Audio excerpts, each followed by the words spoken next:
So continuing with the trend this week, we are going to be talking about another discontinued fragrance. Again, if you haven't tuned in yet, this week I'm going to be talking about some of my favorite discontinued fragrances that I just picked up. I know that they were out for a while. I didn't get them until recently. And then at the end of the week, I'm going to be going through all of them and letting you know some good alternatives to the fragrance if you can't pick it up or if it's not at a good price. In this video, I'm going to be talking about one that was sent to me by a subscriber. So thank you, Chris. This is Mugler's Angel Men Pure Havane. So without further ado, let's get it.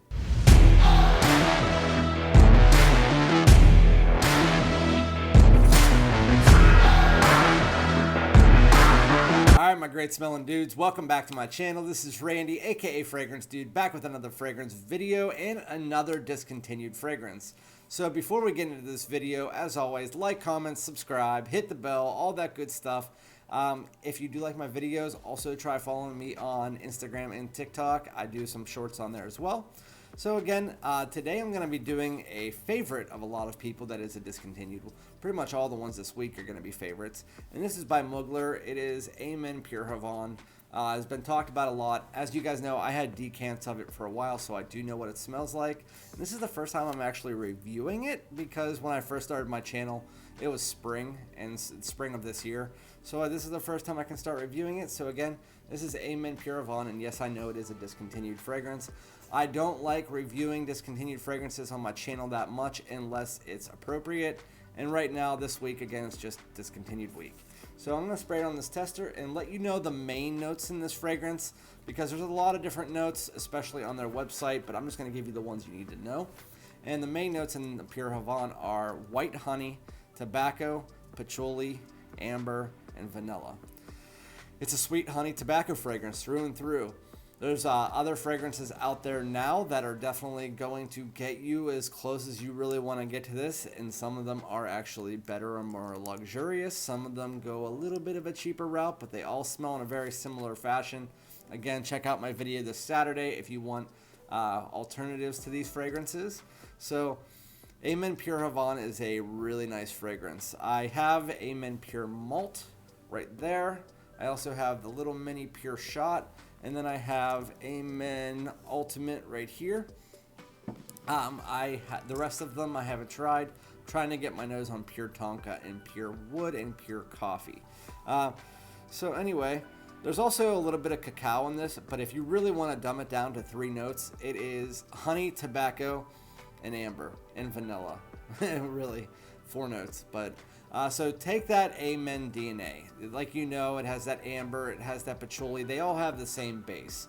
I didn't know that until Chris told me, but all of the fragrances pretty much have the same base except for like 1 or 2 of them. And this really remains in that same category. It has that sweetness, it has that patchouli, it has pretty much all of that. When you first spray this on, it is sweet. You get sweet white honey, and it comes across just like you would think, just like honey.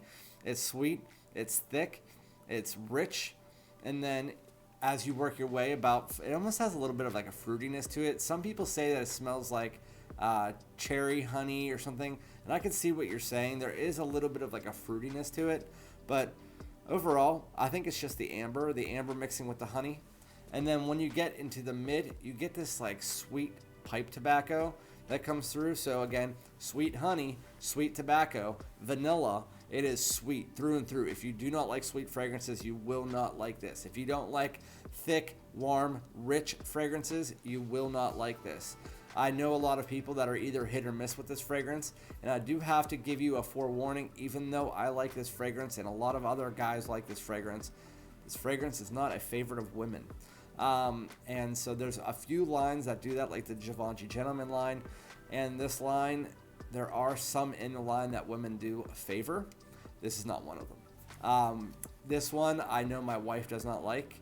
Even when I spray it every once in a while, she'll say it smells good, but it's not one of my favorites. My daughter doesn't like it. My sister doesn't like it. So just an FYI, it's good, but you're probably not, it's going to be more of a personal enjoyment fragrance.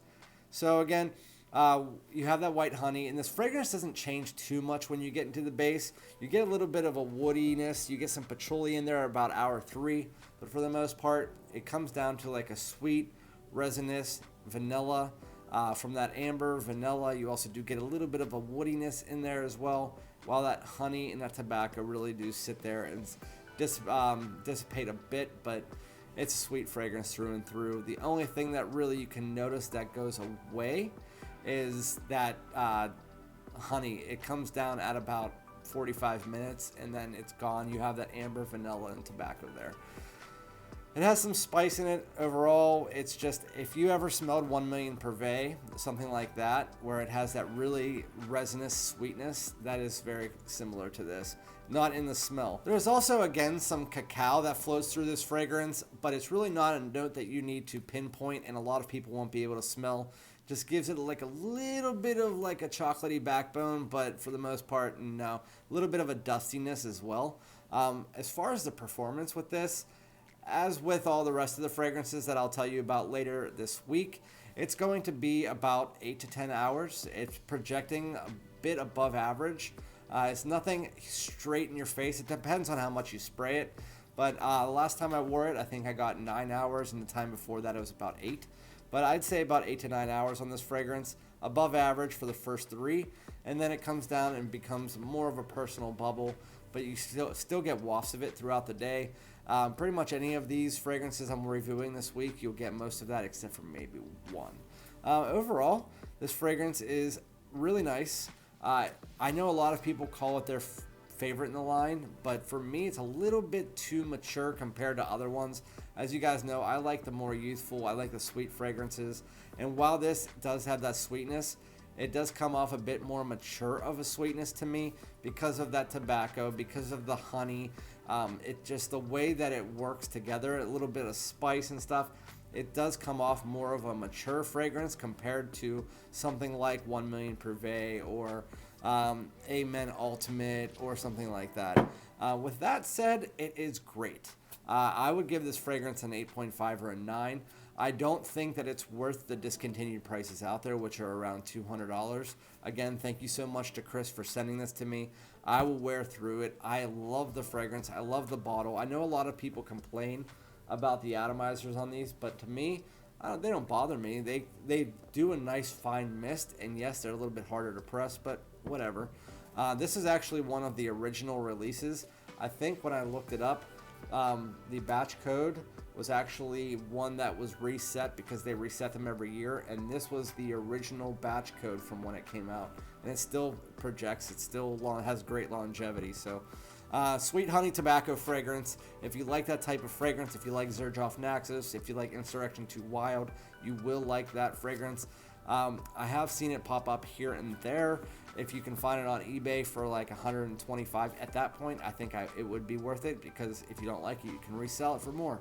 But outside of that, thank you guys so much. Let me know what you think about it in the comments. I like this fragrance a lot. I think that it's going to be one that I'm going to continuously wear until I can't find another bottle of it. I'm just glad I have some decants and that I have the bottle now from Chris. So again, without you guys, I wouldn't be able to do any of this. Chris, amazing. Like, comment, subscribe, and again, I'll be back with another discontinued fragrance tomorrow. So thank you guys so much. Peace out.